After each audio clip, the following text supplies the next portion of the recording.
यही तो असली आराम की सबसे ऊंची अवस्था है।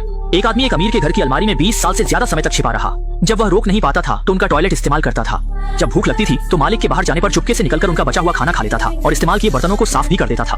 और वह 20 साल तक किसी को नजर नहीं आया। इसका कारण यह था कि उस साल वह सूदखोरों से बचने के लिए हड़बड़ी में ट्रक में रखी पुरानी अलमारी में छुप गया था। लेकिन जब उसने फिर से अलमारी खोली तो पाया कि वह किसी अमीर के बेडरूम में था। इससे पहले कि वह बाहर निकलने का कोई रास्ता सोच पाता, उसने सीढ़ियों से कदमों की आवाज सुनी। अनावश्यक परेशानी से बचने के लिए उसे अस्थायी रूप से बिस्तर के नीचे छिपना पड़ा। जल्द ही घर के मालिक दंपति बेडरूम में आ गए और दोनों की आगे की बातचीत से निक को एक अच्छी खबर मिली कि बेडरूम में कुल 2 अलमारियां थीं। अब पति पत्नी के पास पुरानी अलमारी है, पीछे वाली अलमारी का अब इस्तेमाल नहीं होगा। यह सुनकर निक के दिमाग में एक साहसिक विचार आया। रात में जब दोनों सो गए, वह चुपके से बिस्तर के नीचे से निकला। सबसे पहले बाथरूम गया और 10 घंटे से ज्यादा रोके हुए को आराम से निकाल दिया। शुरू में उसने रात के अंधेरे में निकल जाने की सोची, लेकिन सोचा कि वह बचपन से अनाथ था, शादी नहीं की थी और ऊपर से उस पर ब्याज का कर्ज था। इसलिए इस घर में छिपकर कुछ समय बिताने का फैसला किया। ये सोचकर वह कमरे में वापस गया, सावधानी से बिस्तर के नीचे घुस गया और बिना किसी परेशानी के रात बिता दी। अगले दिन जब घर के मालिक काम पर चले गए, तब निक बिस्तर के नीचे से निकलने की हिम्मत जुटा पाया। शरीर और मन को आराम देने के बाद उसने अपनी एक के बाद एक शरारती हरकतें शुरू कर दी। बाहर वालों से खुद को छुपाने के लिए उसने खास तौर पर सारे पर्दे खींच दिए। फिर मालिक का शेविंग रेजर लेकर दाढ़ी बनाई और उनके बाथरूम में नहा भी लिया। प्यास लगने पर फ्रिज से उनका दूध निकाला, यहाँ तक कि बच्चों के बिस्कुट भी नहीं छोड़े। खाने पीने के बाद वह घर का काम करने लगा, विदेशी संस्करण की घोंघा लड़की की तरह। यहाँ तक कि मालिक से भी ज्यादा आनंद लेने लगा। सीडी लगाई और धमाकेदार गाना बजाया। अपने आप को और ज्यादा आसानी से घूमने फिरने लायक बनाने के लिए उसने खास तौर पर घर के मालिक का स्पोर्ट्स वियर पहन लिया। लेकिन आगे जो वह करने वाला था वह सभी की सोच को झकझोर देने वाला था। इस घर में अपना ठिकाना बनाने के लिए उसने पिछली अलमारी का दरवाजा उतार दिया, पुरानी अलमारी के अंदर एक रास्ता बना दिया और कपड़े वापस टांग दी। वह खुद इस गुप्त ठिकाने में छिप गया और वहीं से परजीवी जैसा जीवन बिताने लगा। निक को लगा कि उसका प्लान पूरी तरह से सही है, लेकिन उसे पता नहीं था कि उसने इस घर में पहले ही अमिट निशान छोड़ दिए थे।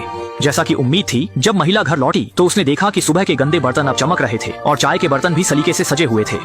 शुरू में उसे लगा कि यह उसकी बेटी छोटी मैंने किया होगा, लेकिन जब उसने पूरा घर छान मारा तो पता चला कि बेटी अभी स्कूल से नहीं लौटी थी। ये देखकर वह चकरा गई। इतना ही नहीं, जब भी वह कमरे में जाती उसे लगता कि कोई उसे देख रहा है। जब उसका पति काम से लौटा तो उसने यह अजीब घटना उसे बताई, लेकिन पति ने इसे गंभीरता से नहीं लिया, क्योंकि पत्नी को मानसिक बीमारी थी। उसे लगा कि पत्नी की तबीयत बिगड़ने से उसकी याददाश्त कमजोर हो गई है और वह किए गए घर के काम को पूरी तरह से भूल गई है। पति की बात सुनने के बाद महिला ने भी इस बात को लेकर और चिंता नहीं की। अगले दिन जब सभी बाहर चले गए, निक फिर से अलमारी से निकला, हमेशा की तरह सारे पर्दे खींचे, फिर फ्रिज से खाना निकाल कर खाया। पेट भर खाने पीने के बाद वह घर का काम करने लगा। आश्चर्य की बात यह थी कि उसने न सिर्फ मालिकन का बेडरूम साफ किया, बल्कि बच्चों का कमरा भी साफ किया, यहाँ तक कि टूटे फर्नीचर की मरम्मत भी की, मानो वह घर का मालिक हो। लेकिन वास्तव में वह सिर्फ यहाँ छिपकर रह रहा एक परजीवी था। जब उसे मालिकों के आने की आवाज सुनाई दी तो वह तुरंत बिस्कुट लेकर चुपचाप अलमारी में वापस चला गया। जल्द ही घर लौटी मालिकन को कुछ असामान्य स्थिति का पता चला। सुबह का अस्त व्यस्त रसोई घर अब एकदम नया लग रहा था, लेकिन उसने इस पर ज्यादा नहीं सोचा। बस यही समझा कि बीमार होने के कारण उसकी याददाश्त फिर से कमजोर हो गई है। उस रात निक को बहुत जोर से पेशाब लगी, इसलिए वह चुपके से अलमारी से बाहर निकला। जैसे ही वह दरवाजे तक पहुंचा, सामने से बाथरूम जा रही शियाओमई से उसकी मुलाकात हो गई। दोनों की आंखें मिली और निक डर के मारे तुरंत दीवार की तरफ पीछे हट गया। जब उसे लगा कि अब वह मरा, तब नींद में चलती और अंधविश्वासी शियाओमई ने उसे महज एक भ्रम समझा और सीधे बाथरूम की तरफ चली गई। जब निक राहत की सांस ले रहा था, अगले दिन महिला मालकिन का एक फोन कॉल उसे तनाव में डाल देता है। मालकिन ने अपनी माँ को बताया कि घर में कोई तीसरा व्यक्ति मौजूद है। ये सुनकर निक के रोंगटे खड़े हो गए और उसकी रीढ़ ठंडी पड़ गई। जब उसे लगा कि अब वह बच नहीं सकता, तभी मालकिन ने अचानक बात बदल दी। उसे लगा कि यह उसके बहुत साल पहले मृत दादाजी की आत्मा है जो उसके साथ रहने आई है। ये सुनकर निक को जिज्ञासा हुई। वह जानना चाहता था कि मालकिन के दादाजी कौन थे। तो जब पूरा परिवार बाहर गया, उसने चुपके से मालकिन की डायरी खोली, जिसमें लिखी बातें उसके दिल को छू गईं। वह पुरानी अलमारी दरअसल मालकिन को उसके दादाजी ने बचपन में दी थी। जब भी वह दुखी होती, बचपन में मालकिन इस अलमारी में छिप जाती थी, जिससे उसका दुखी मन शांत हो जाता था। और कहते हैं कि जब बात करो तब वह सामने आ जाती है। अगले दिन मालकिन ने अचानक अलमारी खोली और बचपन की तरह उसमें घुस गई। लेकिन उसने जो अगली बात कही, उससे निक डर के मारे लगभग पेशाब ही कर देता। यह बात सुनते ही निक की हालत आधी मौत जैसी हो गई। जब उसे लगा कि अब वह पकड़ा गया है, तभी मालकिन ने बात का रुख बदल दिया। उसने जॉर्ज नाम के एक आदमी का जिक्र किया और उसकी आगे की बातों से निक को पता चला कि जॉर्ज मालकिन का बचपन का दोस्त था। दोनों बचपन के साथी थे, अक्सर अलमारी में छिपकर खेलते थे, लेकिन आखिर में जॉर्ज एक दुर्घटना में मर गया। दरअसल महिला ने निक को जॉर्ज की आत्मा समझ लिया था। उसे लगता था कि घर का सारा काम वही कर रहा है, यहाँ तक कि उसे अपना मानसिक सहारा भी मान लिया। अगले दिन जब निक घर का काम कर रहा था, अचानक कोई घर आ गया। अलमारी में छिपने का समय न मिलने पर निक को दीवार के पीछे छिपना पड़ा। दरअसल शियाओमई स्कूल से भागकर अपने बॉयफ्रेंड के साथ घर आई थी। ये देखकर निक कांपने लगा, सांस भी नहीं ले पा रहा था। लेकिन जो आगे हुआ वह और भी चौंकाने वाला था। शियाओमई लड़के को सीधे अपने कमरे में ले गई। जल्द ही वहाँ से सांसों की आवाजें आने लगी। निक अच्छी तरह जानता था कि दोनों क्या कर रहे थे और इस पर वह बहुत गुस्सा था। हालांकि वह इसे रोकना चाहता था, लेकिन वह खुद एक चोरी छिपे रहने वाला परजीवी था। उसे मालिक के मामलों में दखल देने का क्या अधिकार था। यहाँ रहने के लिए निक को यह सब नजरअंदाज करना पड़ा, लेकिन रात में वह करवटें बदलता रहा और सो नहीं पाया। अब वह खुद को इस परिवार का अभिन्न अंग मानने लगा था, यहाँ तक कि शियाओ मेई को अपनी बेटी की तरह देखने लगा था। शियाओ मेई को गलत रास्ते पर जाने से रोकने के लिए निक ने गहन सोच विचार के बाद आखिरकार एक साहसिक विचार अपनाया। फिर शियाओ मेई के सोने के बाद चुपके से उसके कमरे में गया, बिना किसी को पता चले उसका फोन ले लिया और लड़के को घर पर मिलने का मैसेज भेज दिया।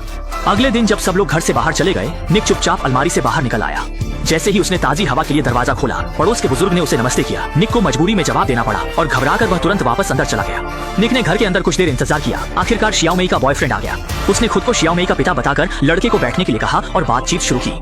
फिर सीधे मुद्दे पर आते हुए उसने कहा कि उसे उन दोनों के बारे में पता चल गया है और लड़के को चेतावनी दी कि वह उसकी बेटी से दूर रहे, वरना उसे इसका खामियाजा भुगतना पड़ेगा। लेकिन लड़का भी ऐसा था जिसे प्यार से कुछ कहो तो मानता नहीं और धमकी से डरता नहीं। उसने निक की चेतावनी को बिल्कुल नजरअंदाज किया और उल्टा निक का मजाक उड़ाया कि वह आखिर है क्या चीज। गुस्से में निक ने सीधे लड़के की गर्दन पकड़ ली और उसे चेतावनी दी कि अगर वह फिर से शियाओ मेई को परेशान करेगा या उससे पैसे मांगेगा तो वह तुरंत उसके पिता को बता देगा। इस स्थिति का सामना करते हुए लड़का झुक गया और वादा किया कि वह फिर कभी शियाओ मेई को परेशान नहीं करेगा। यह कहना जरूरी है कि इस समय निक घर के मालिक से भी ज्यादा मालिक जैसा लग रहा था। शाम को काम से लौटने के बाद महिला मालकिन फिर से अलमारी के पास आकर अपने आप से बातें करने लगी, अपने दिल की बातें बताने लगी। उसके लिए यह अलमारी एक साधारण अलमारी नहीं थी, बल्कि उसकी एकांत क्षणों में एक भावनात्मक शरण स्थली थी, जैसे कोई प्रेमी उसका दुख सुन रहा हो। इसके बाद वह अपने जूते उतारकर पूरी तरह से आराम से बिस्तर पर लेट गई, खुद को सहलाने के सुकून में डूब गई। अलमारी में निक भी बेकार नहीं बैठा था। महिला की आवाज की लय के अनुसार वह अपना सुनहरा दाहिना हाथ चला रहा था। दो अलग अलग दुनिया के लोग इस पल में एक दूसरे को सांत्वना देने का तरीका खोज पाए। अगली सुबह निक ने चुपके से दराज खोली, उसमें से महिला मालकिन का मास्क निकाला, फिर उसके बिस्तर पर जाकर अभी भी गर्म तकिए की गर्माहट महसूस की। कल्पना की कि वह इस समय महिला मालकिन को गले लगा रहा है। अब वह यह भी नहीं जानता था कि क्या वह महिला मालकिन से प्यार कर बैठा है। लेकिन किस्मत का खेल, निक के कुछ दिन पहले की एक काम ने इस परिवार को लगभग बिखेर दिया। शियाओ मेई ने अपने पिता को उसके और उसके बॉयफ्रेंड को अलग करने के लिए दोषी ठहराया, लेकिन घर के मालिक को यह सब कुछ समझ नहीं आया। लेकिन शियाओ मेई का मानना था कि उसके पिता नाटक कर रहे हैं और इस बात को लेकर दोनों में बड़ी बहस हुई। गुस्से में शियाओ मेई घर में नहीं रहना चाहती थी और महिला मालकिन को अपनी बेटी के साथ कुछ दिनों के लिए मायके जाना पड़ा। निक इस बारे में बहुत शर्मिंदा था। उसे लगा कि उसे अपनी निजी इच्छाओं के लिए शियाओ मेई और लड़के के रिश्ते में दखल नहीं देना चाहिए था। परेशान मन से उसने दरवाजा खोला। कौन है? पड़ोसी था। बूढ़े आदमी ने फिर से उसका अभिवादन किया। उसे फिर से जवाब देना पड़ा। अपनी पहचान के खुलने के डर से वह मजबूरी में वापस घर के अंदर चला गया। दुखी होकर उसने लड़के को माफी मांगने के लिए फोन करने की कोशिश की, लेकिन लड़के ने पहले ही उसे ब्लॉक कर दिया था। इससे गुस्से में आकर उसने अपना फोन तोड़ दिया। लेकिन तभी बाहर से एक पुरुष और महिला की हंसी की आवाजें आईं, लेकिन आवाज महिला मालकिन की नहीं थी। इसलिए उसने धीरे से दरवाजे की दरार से झांका और जो दृश्य देखा उससे वह पूरी तरह हैरान रह गया। उसने देखा कि घर का मालिक किसी दूसरी औरत के साथ बिस्तर पर रंगरलियां मना रहा था। बाहर की घृणित आवाजें सुनकर निक को महिला मालकिन के लिए बहुत बुरा लगा। रात को वह चुपके से अलमारी से बाहर निकला। बिस्तर पर अस्त व्यस्त पड़े दोनों को देखकर उसने महिला मालकिन के लिए इस बेईमान पति को सजा देने का फैसला किया। जब दोनों उठकर चले गए तो निक फिर से अलमारी से बाहर निकला, कंप्यूटर खोला और बिना निशान छोड़े मारने के तरीके खोजने लगा और उसे सफलता मिल गई। तरीका बहुत आसान था। उसने फ्रिज से 2 मिनरल वाटर की बोतलें निकाली, फिर चाकू से उन्हें आधा काट दिया, फिर बोतलों में कुछ मांस के टुकड़े डाले और बोतल का ऊपरी हिस्सा उल्टा करके रख दिया। दरअसल उसने तैतैया को फंसाने का जाल बिछाया था। कुछ ही देर में बड़ी संख्या में तैतैया बोतलों में आकर्षित हुए। फिर निक ने धुएं से उन्हें बेहोश कर दिया और सभी को कूड़ेदान में डाल दिया। जब घर का मालिक काम से लौटा और कूड़ेदान खोला तो जागे हुए तैतैया तुरंत उस पर हमला कर दिए। तैतैया के झुंड के शक्तिशाली हमले में घर का मालिक जल्द ही मरणासन्न हो गया, जबकि निक बगल में बैठा ठंडे भाव से देखता रहा जब तक कि घर का मालिक पूरी तरह से मर नहीं गया। लेकिन तभी बाहर से महिला मालकिन के घर लौटने की आवाज आई और वह जल्दी से अलमारी में वापस चला गया। जब महिला मालकिन ने जमीन पर अपने पति को देखा तब तक बहुत देर हो चुकी थी। महिला मालकिन इस तरह विधवा बन गई। इसके बाद निक और भी बेलगाम हो गया। अब वह सिर्फ अलमारी में छिपकर रहने से संतुष्ट नहीं था, इसलिए जब भी महिला मालकिन गहरी नींद में होती वह चुपके से उसके बिस्तर पर चढ़ जाता और उसे पकड़कर सो जाता। उसे नहीं पता था कि महिला मालकिन सो नहीं रही थी, लेकिन उसने अप्रत्याशित रूप से यह सब स्वीकार कर लिया, जैसे वह पहले से ही निक की मौजूदगी के बारे में जानती थी। अंत में निक ने सफलतापूर्वक घर पर कब्जा कर लिया और फिल्म यहीं समाप्त हो गई।